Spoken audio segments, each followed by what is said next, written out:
सभी को जया एकादशी व्रत की मंगल शुभकामनाएं। भगवान श्री हरि, विष्णु और माँ लक्ष्मी की कृपा से आपकी समस्त मनोकामना पूर्ण हो जाए। आज जया एकादशी का व्रत है तो बहुत से भक्त जिन्होंने व्रत धारण किया होगा, लेकिन अगर आप व्रत नहीं भी करते हैं तो आज आपको भगवान श्री विष्णु के पूजा आराधना करते व्रत की कथा जरूर सुननी चाहिए। तो सबसे पहले सुनते हैं जया एकादशी व्रत की पावन कथा। धर्मराज युधिष्ठिर और बोले, हे भगवान, आपने माघ मास के कृष्ण पक्ष की पटलीला एकादशी का अत्यंत सुंदर वर्णन किया है। आप स्वेद, अदंश, उदय और जरायुज इन चारों प्रकार के जीवों और उत्पन्न, पालन तथा नाश करने वाले हैं। अब आप कृपा करके माघ मास की शुक्ल पक्ष की एकादशी का भी वर्णन कीजिए। इसका क्या नाम है और इसकी विधि क्या है और इसमें कौन से देवता का पूजन किया जाता है।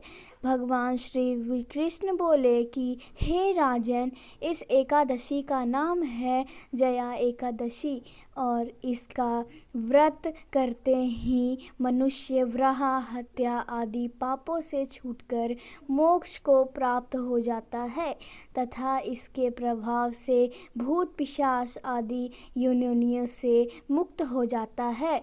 इस व्रत को विधि पूर्वक करना चाहिए। अब मैं तुमसे प्रदा पुराण में इसकी महिमा की एक कथा सुनाता हूँ।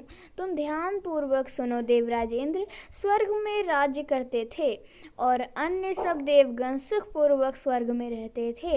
एक समय इंद्र अपनी इच्छा के अनुसार नंदन वन में अप्सराओं के साथ वीर कर रहे थे और गंधर्व गाना गा करके उस गंधर्व में प्रस्थित पुष्पदंत तथा उनकी कन्या पुष्पवती और चित्रसेन तथा उनकी स्त्री मालिनी भी उपस्थित थे। साथ ही मालिनी का पुत्र पुष्पादित ग्रंथ कन्या मालवानोइत हो गई और मालवानो चलाने लगी। उसने अपने रूप, लावण्य और हाव भाव से मालवानो, हे राजन, वह पृथ्वी अत्यंत सुंदर थी। अब वे इंद्र को प्रसन्न करने के लिए गान कर रहे थे लगे, परंतु पशुवर्व मोहित हो जाने के कारण उनका चित्र तो भ्रमित हो गया था। इससे ठीक प्रकार न गाने तथा स्वर ताल ठीक नहीं होंगे से इंद्र इनके प्रेम को समझ गया और उन्होंने इसमें अपना अपमान समझकर उनको श्राप दे दिया। इंद्र ने कहा, हे मूर्खों, तुमने मेरी आज्ञा का उल्लंघन किया है, इसलिए तुम्हारा ध है। अब तुम दोनों स्त्री पुरुष के रूप में मृत्यु लोक में जाकर पिशाच रूप धारण करो और अपने कर्म का फल भोगो। इंद्र का ऐसा श्राप सुन के वे अत्यंत दुखी हुए और हिमालय पर्वत पर दुख पूर्वक अपना जीवन व्यतीत करने लगे।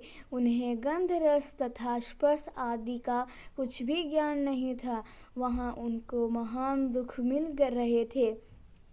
उन्हें एक क्षण भी के लिए भी निद्रा नहीं आती थी। उस जगह अत्यंत शीत था, इससे उनके रोंगटे खड़े हो रहे थे और मारे शीत के दांते बजते रहते थे।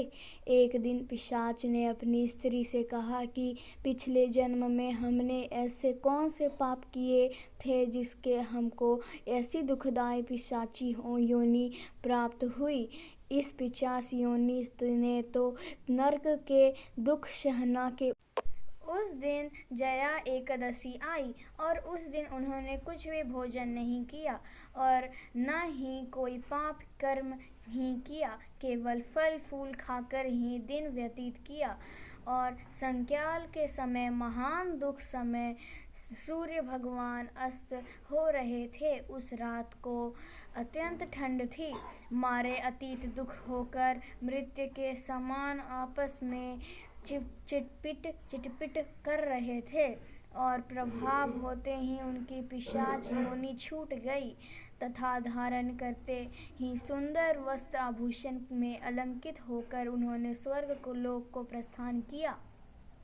करते हुए पुष्पों की वर्षा करने लगे। स्वर्ग लोक में जाकर इन दिनों के देवराज इंद्र को प्रणाम किया। इंद्र को इनको पहले रूप में देखकर अत्यंत आश्चर्यचकित हुए। प्रभाव से ही हमारी पिशाच देह छूटी और इंद्र बोले कि मालवानो, तुम्हारी पिशाच योनि छूट गई, वरन हम लोग भी वध्यंत ही हो गए, क्योंकि 1000 वर्षों तक स्वर्ग में वास करते ही जय। और अब आप सुन के एकादशी माता की कथा, एकादशी की व्रत, एकादशी माता की कथा सुने बिना अधूरा ही माना जाता है, इसलिए पूरे श्रद्धा भाव से एकादशी माता की कथा भी जरूर सुननी चाहिए। एकादशी माता की कथा के अनुसार मूर नामक एक दैत्य था। रावण और कंस की करना पड़ा। तब वे हिमालय की एक गुफा में जाकर छुप गए और उनका पीछा करते करते वहीं पहुंच गए जहां भगवान ध्यान कर रहे थे। तभी भगवान विष्णु वहां ध्यान कर रहे थे, इसलिए भगवान ने उन्हें एकादशी के नाम से पूरी एकादशी की एक कहानी सुनाई। जहां तलाश में इधर उधर भटकने लगे कि एकादशी के दौरान वह कहाँ रह गया और